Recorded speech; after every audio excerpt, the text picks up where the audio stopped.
Hello and welcome back to the second part of our coffee talk about energy and recovery supplements for dogs. In the first part, I talked about how and from what your dog produces energy during their performance. Today, I will tell you more about specific ratios of carbs, fat and protein for different activities. Now, you probably expect me to tell you exactly what mixtures to use for which dog sport, but the reality is not so straightforward. First, we need to talk about intensity. For a dog, speed is more energy intensive than strength. Let me explain this on an example. A sighthound running full speed for 1 minute at the race will draw energy mostly from carbs. A husky pulling a sled for 100 kilometers at low speed will pull energy mostly from fat. However, the physical exhaustion of both dogs will be quite similar. This means the duration and distance covered during performance are not as important as the intensity of the work your dog is performing. Any activity where the dog is working at over 85% of his maximum performance is considered as high intensity. Let's take the greyhound as the example. His maximum running speed is around 79 km per hour for around 45 seconds.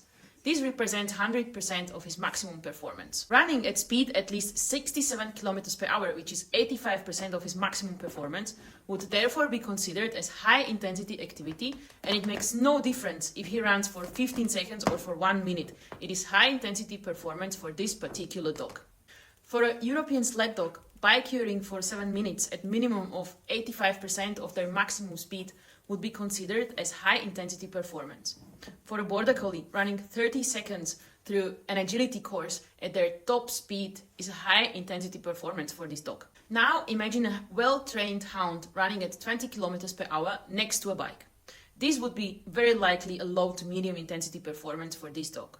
But if he would run 20 km per hour and pull in front of the bike, this would be already considered a high intensity as the speed and the strength would add together.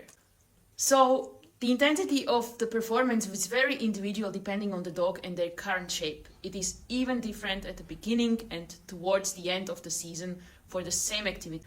In general, we can say that for high intensity performance, carbs are the main source of energy for a dog, followed by protein and fat. For medium intensity performance, carbs, fat and protein are all sources of energy for a dog.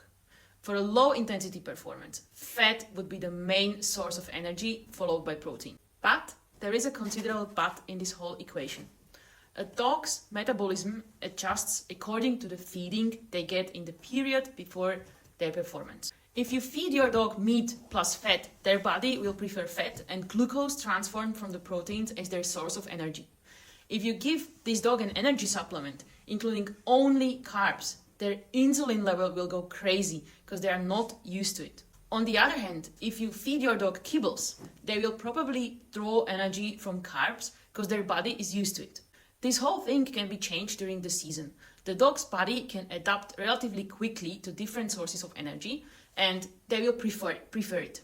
This is the reason why a well-balanced diet for your canine athlete is where you should definitely begin. If you feed raw, consider adding carbs in form of ciders. If you feed kibbles, add oils to feed fat too.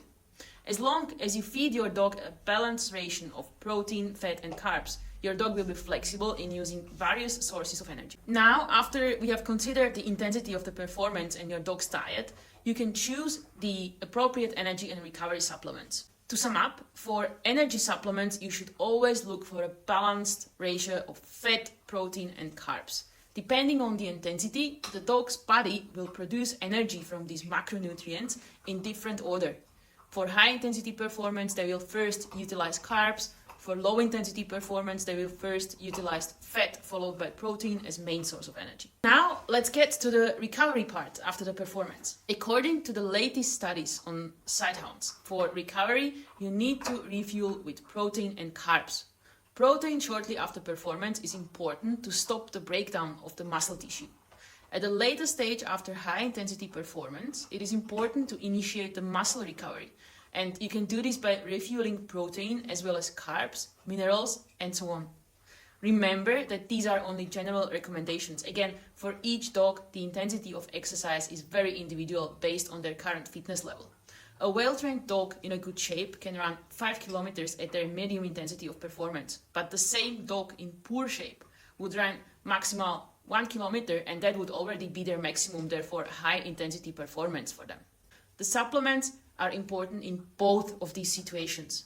Please remember that outside temperatures and humidity levels are also very important factors to consider that might affect the intensity of your dog's training.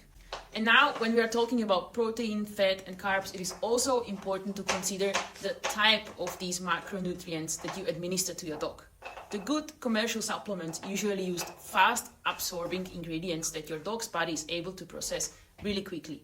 It is not the same as if you give your dog an extra portion of protein for dinner in the form of high quality meat. Because for this, your dog needs at least 24 hours to process, whereas hydrolyzed forms of proteins in the form of amino acids save energy during breakdown, as the dogs do not have to metabolize the protein to get to the amino acids. For kibbles, they would need at least 36 hours, which is a bad source of protein as the metabolism would take just too long, whereas your dog needs quick proteins.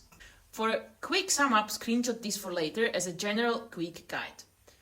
Before and during activity, for low intensity, you need to add fat and protein. For medium and high intensity, you need to add complex carbs, fat and protein. After activity, for low intensity sport, you add protein plus electrolytes, and for medium intensity, you add protein plus electrolytes 30 minutes after, protein, fat and long-term carbs later after the performance. And if it's high intensity sport, additionally to this, you can also add an extra portion of protein added to the evening meal. So this is it for today's episode and for today's coffee talk. Now I want you to go and grab the package of whatever commercial supplement you use for your dog. Write down the different situations when you administer these to your dog and define the intensity of the performance for your dog during these specific activities. Now watch part 1 and 2 of this coffee talk again and check for yourself if the composition of these supplements fits your dog and what you might want to add or leave out. In the third and last part of this mini-series, I will tell you more about my favorite brand and I will introduce you to the world of Canis Lab products. So, I'll see you in the next episode.